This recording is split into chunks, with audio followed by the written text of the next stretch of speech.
This is the Bryan Hyde Show. Hello there. Welcome to the show. I know I have been really spotty. I was just looking over how many episodes I actually published in June, and I'm almost a little bit ashamed. But the one thing I am proud of is that most of those episodes, in fact, the majority of them, included my friend Eric Peters, as today's episode will. Eric, how are you today? Well, I'm very good. I'm getting ready to celebrate Independence Day in a few days. How about you? Oh, man, I saw this article on your website earlier today and read it. And look, you're a solid writer, and you write with great clarity and precision. But this one landed like a punch to the solar plexus in terms of you brought up some things that are really unpleasant but very true that a lot of people are going to gloss over. In pursuit of hamburgers and fireworks and parades and stuff, not really thinking through what we're supposed to be celebrating.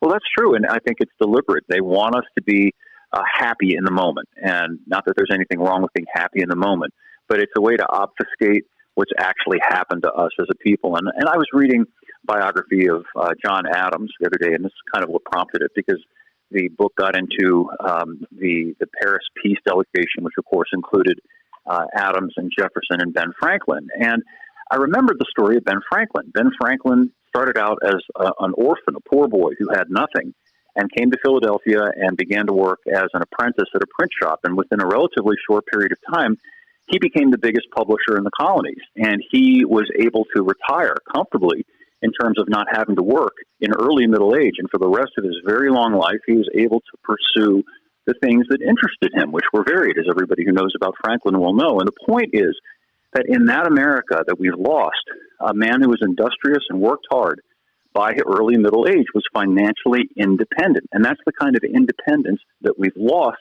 because we're just on this treadmill of constantly having to work to pay taxes. And even when we accumulate something, like a home, for example, we have to pay tax on that. They don't call it that. They call it the property tax, but it amounts to rent. And it prevents us from ever really owning our house, and it requires us to constantly generate income to pay these taxes. So we're constantly working until most of us are too old to work anymore. No, for real. Now, Eric, I console myself, though, as distasteful as taxes may be, at least we have a government that represents us and is accountable for how it uses those funds. Yeah, and that's another fallacy. It's one of these things that sounds really good, and that's why they use the language that they do. Representation, that sounds great, except when you dig into it a little bit, you're not really represented, are you? A representative, in any meaningful sense, is somebody that is your proxy, that you have empowered to act in certain very specific ways on your behalf, but he's not permitted to act in any other way. That's what a proxy is under the law, or a representation. And that's not what we have. We have these guys who get elected by a portion of the electorate who then proceed to do whatever they want to do and will claim that they represent in some sort of vague, abstract way the will of the people of their district. That's not representation. No. And here's one of the hard truths that I know will make some people really uncomfortable, but government and its spending and its reach into our lives continues to expand, and it does not matter if it's the Republicans in charge or if it's the Democrats in charge. If you chart the progress, well, has it expanded this year? Yes. Doesn't matter which party. They always let it grow, or it metastasizes as part of its nature, I guess. Of course. Well, a lot of this is self-evident, except a lot of people just don't take the time to think about self-evident things. If you gave a kid unfettered access to a candy store, do you think the kid would restrict himself to having one lollipop every now and then? Of course not. He'd eat everything in the store in a short order, right? And this is essentially what happens when you say to the government, yeah, we're gonna agree that you have the right to take a certain portion of our income. You think they're going to stop there? Of course not, because they're going to say, well, we need this now. We need that now. And who's going to pay for that? Well, the answer is you and me. We're going to pay for that.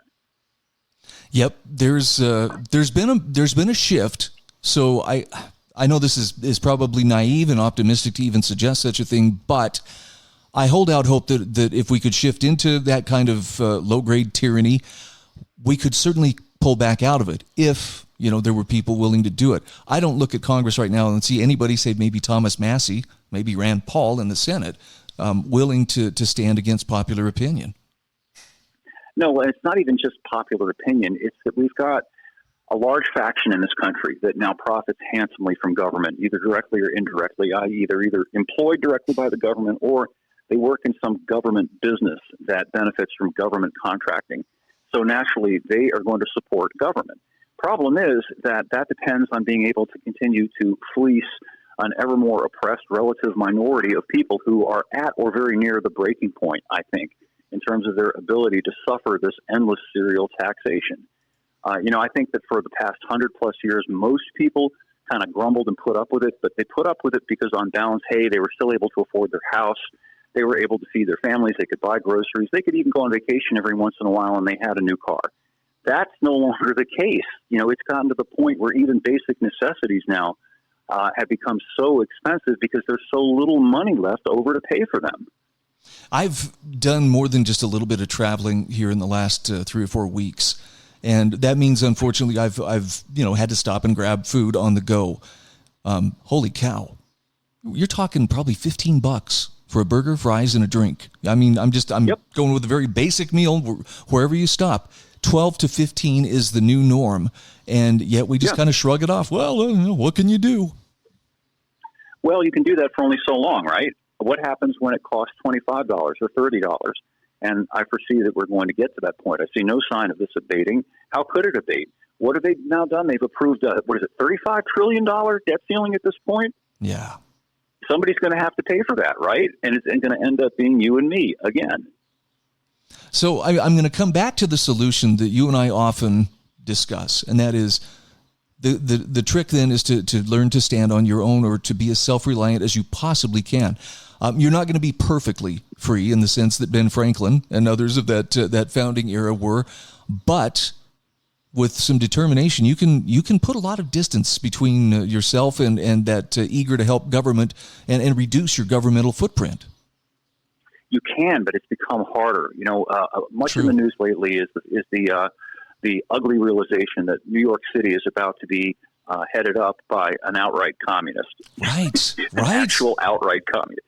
So what's going to be the repercussions of that? Kind of like during COVID, when all of these people who realized where they were living and how awful it was to live where they're living, there was a mass exodus of people. I mean, I saw it in my area, which has grown a lot since COVID, because these people fled and they come to these relatively sane, relatively affordable rural areas, and they bring with them the same cancer that ruined the places that they came from, unfortunately. And I think we're going to continue to see that.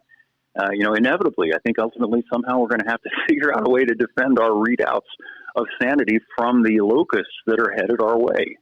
Well, and I look at the people who are in charge and some of the decisions that are being made right now, and it's clear that we're still going over the cliff, economically, probably politically, and I don't mean to be fatalistic, but the direction hasn't changed. One is driving at the posted speed limit. The other wants to put the pedal to the metal as far as the two parties go.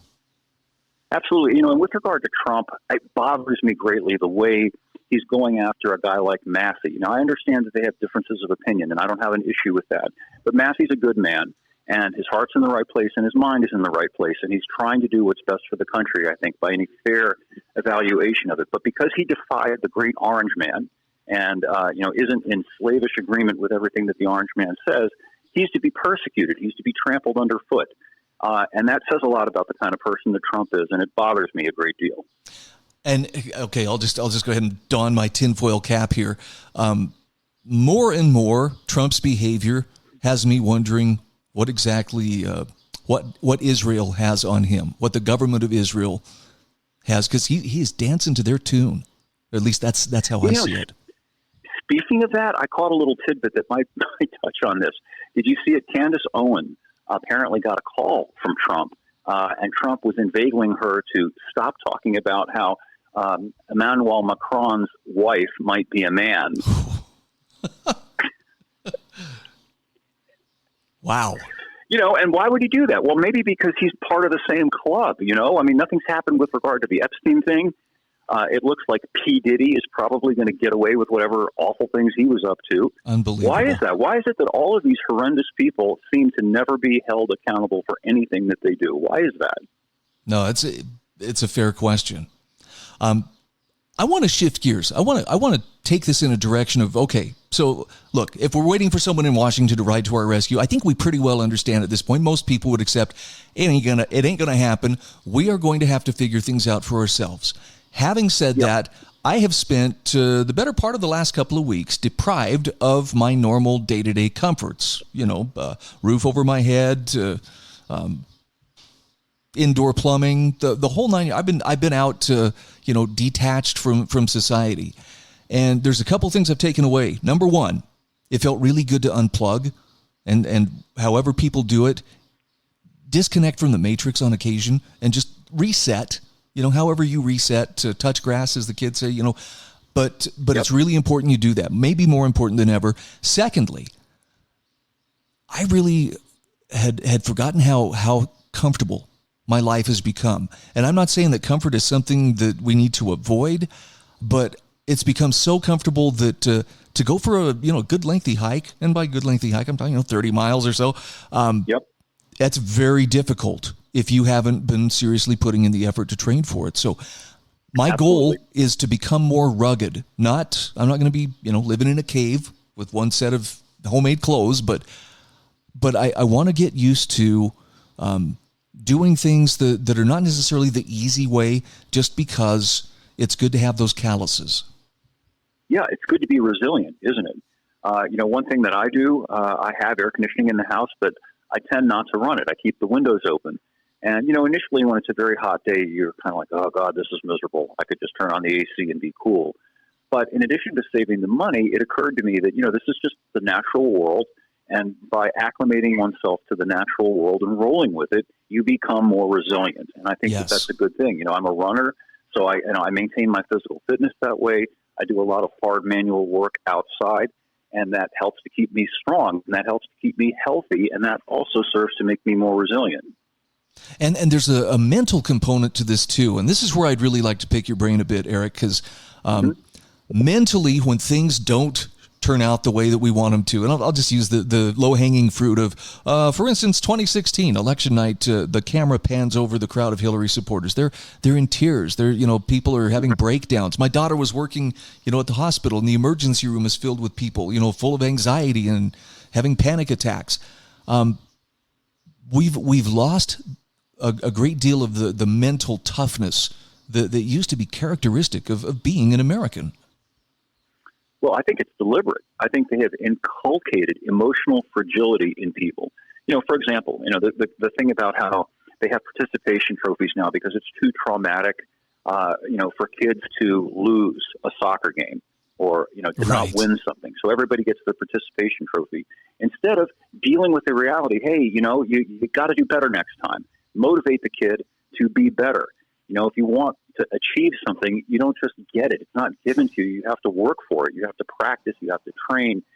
That's the only way to get better at things. Instead, we just don't want to make anybody feel bad about anything. And it's gotten so crazy that we have normalized mental illness. If somebody believes that they're the opposite sex, we're not allowed to tell them, in fact, you're a boy or you're a girl or you're a man or you're a woman, and maybe you need to get some therapy. Because we might hurt their precious feelings, and this is a deliberate, systematic infantilization of the public, in my opinion. And infantilized people, by definition, aren't adults, and therefore they need to be parented. Can I share with you a tangible example of what that looks like, trickling down to the local or even the state level? Here in Idaho, there is a great uproar in our legacy media right now that our Attorney General, Raul Labrador, has he issued some kind of a directive that basically said, look, we do not need everyone is welcome here signs on state property. Mm-hmm. That should be implied. It should be understood. That is the factory setting, is everyone is welcome here. But it's also kind of a code. I'm sorry, Pride Month just ended, as of last night. But it's kind of coded LGBT. Hey, we're affirming here kind of stuff. We deny reality sort of stuff. Yeah, and of course, that's another little bizarre thing about the time that we live in, this idea that somehow you should take pride in who you're sexually attracted to and what you do in the bedroom. I can think of nothing more bizarre to take pride in than that. Well, and the fact a gorilla could take pride in their sexual affinity. Right. Oh, I remember a few field trips to the zoo as a elementary school kid that the teachers were like, come on, kids, move along. There's nothing to see here. We're like, that's not true. You wouldn't be rushing us out of here. But and at any rate, your point is well taken. and the push to put it in front of younger and more innocent audiences. Yeah, bring the kids to the parade. Sure, they're going to see all kinds of weird, kinky stuff, but somehow that's seen as good and nurturing. Frankly, I feel like we've turned a corner there, where maybe they've reached the point of diminishing returns, because it seems like sponsors have kind of dropped, or the visibility has dropped, and I would like to think that common sense is in some way starting to come back. I think so, too. There's definitely a backlash, and it's broader than just that tranny thing. In addition to that, it's everything else. People are just tired of being emotionally blackmailed, pandered to, lectured to by these supercilious, pedantic people who think they know best about everything. It's gotten tiresome. More and more people are deciding to be adults and really resenting being treated like kids by people who think they've got the right to be their parent.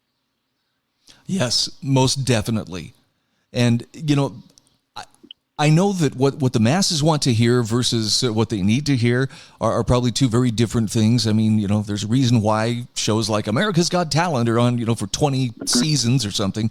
They're a very pleasant distraction, but I would encourage people, be aware of what's going on politically, but don't make it your identity. Don't make it the thing on which your happiness is dependent, because there's so much more to life than just whatever is playing out there. I take a lot of issue with much that Jordan Peterson has to say, but one thing I think that he says that's very trenchant is do something, i.e. do something productive, even if it's trivial, even if it's limited to merely making your bed. He wrote a whole book about that. These are the things that are hallmarks of adulthood: taking care of business, making sure your own house is in order before you start worrying about trying to get other people's houses in order. Hear, hear.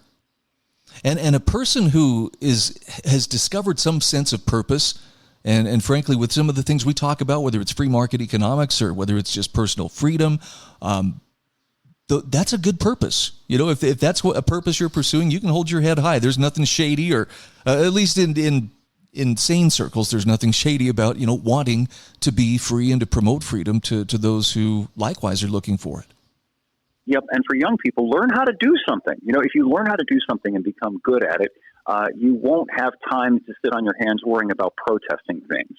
A lot of these angry youth that you see out there, they've got no skills. They've got nothing to do except complain about things. And again, isn't that the kind of hallmark of a child who just constantly complains, stamps his feet, yells and screams because he doesn't get what he wants? I don't know, Eric. Behind that larger perspective there, I hear a guy who doesn't want to change his avatar to the next thing. No, he doesn't. I'm not standing with Tel Aviv any more than I stood with Kyiv. And there's a certain joy that comes from being I don't know if contrarian is the right word, but being willing to step away from the crowd and be okay with it. Oh no. Yes. And the thing of it is, my God, that used to be what defined an American. You and I, when we were kids, we grew up watching Bugs Bunny. Yep. Bugs Bunny was sort of the archetypical American character. He was kind of like, what's up, Doc? Like suspicious of authority and questioned everything and did what he thought was right, even if it meant flouting the rules. We grew up on that stuff. And somehow, Americans now have lost sight of that utterly. Well, as we celebrate the Independence Day holiday, I would encourage people. In fact, I will have a link to your Dependence Day article. I noticed you had an addendum to it as well. I did. This is really worth considering. There was a sub-subject there that I thought was worth getting into, and I didn't want to have that all rolled up into one 4,000-word article. Well, and I would encourage people don't turn your back on this holiday, because it's not what most people are celebrating isn't what it is actually supposed to be, but maybe take some time to think about it, dust off the Declaration, read it for yourself, and marvel that there were people who had the moral clarity to know when to put their foot down and say, enough, we'll govern ourselves. And by the way, for people who haven't seen it, I'm sure you have, but there is an excellent mini-series starring Paul Giamatti about Sam Adams, to bring it back to the start of our conversation. I think it's just called Sam Adams. And I recommend that people binge watch that. It's one of the best documentaries, so to speak, about that period in American history that I've ever come across. Love it. Eric, have a great 4th. I'll look forward to talking with you next week. Ditto, amigo.